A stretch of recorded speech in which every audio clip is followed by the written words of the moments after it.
আমি এখন জীবনের ল্যাটকা পাবলিক হয়ে গেছি সব থেকে, যদি বলে থাকো তোমরা। বাড়ি যাওয়ার ভিডিও প্রায় কিছু কিছু দিয়েছি, কিন্তু যাওয়ার ভিডিওটাই এডিট করা হয়নি। এডিট করা ছিল, ভয়েস ওভারটা দেওয়া হয়নি, তাই পোস্ট করতে পারিনি। এই যে সেদিন যাচ্ছিলাম তিনজনে, মানে বেসিক্যালি ও আমাকে রাখতে যাচ্ছিল। বেশ 6-7 মাস পর বাড়ি যাচ্ছি। বাড়ি যাওয়াটা এখন হয় না, হয়ে ওঠে না, সত্যি কথা বলতে পুচকুর জন্যই। যখন ইচ্ছে নিজের মতো যাওয়া হয়ে ওঠে না। আর এখন গেলে ট্রেনটাই বেশি প্রেফার করি, বেশি না, এখন আমি ট্রেনেই যাতায়াত করি। বাসে সত্যি কথা বলতে আমি অনেক দিন উঠিনি, বেশ অনেক দিন।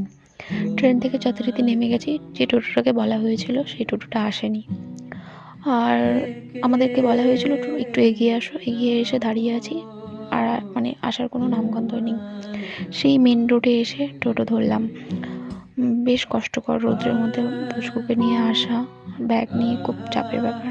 কিছুটা ও নিচ্ছিল, কিছুটা আমি নিচ্ছিলাম, যেহেতু ট্রলি আর একটা পিঠ ব্যাগ। এই যে টোটোতে উঠে গেছি।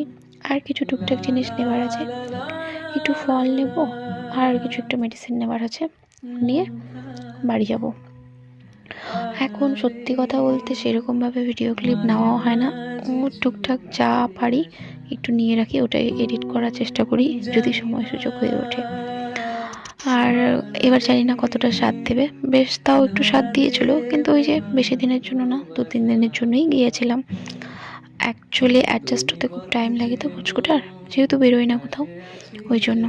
আর ওখানে কেউ মানে কাউকেও দেখতে পায় না নিজে বাড়ির এখানকার, ওই জন্য ভীষণ ঝামেলা করে। তাও এবার আমি চেষ্টা করেছিলাম আমার যে দুটো বাড়ি আছে যাবার, আমি গিয়েও ছিলাম, বেশ ভালো লাগলো। মানে ওটা যে করতে পেরেছি এটুকুই অনেক, কাছের মানুষগুলোর কাছে দেখা করতে পেরেছি, একসঙ্গে ছিলাম, বেশ এটুকুই। এই তো, টাটা।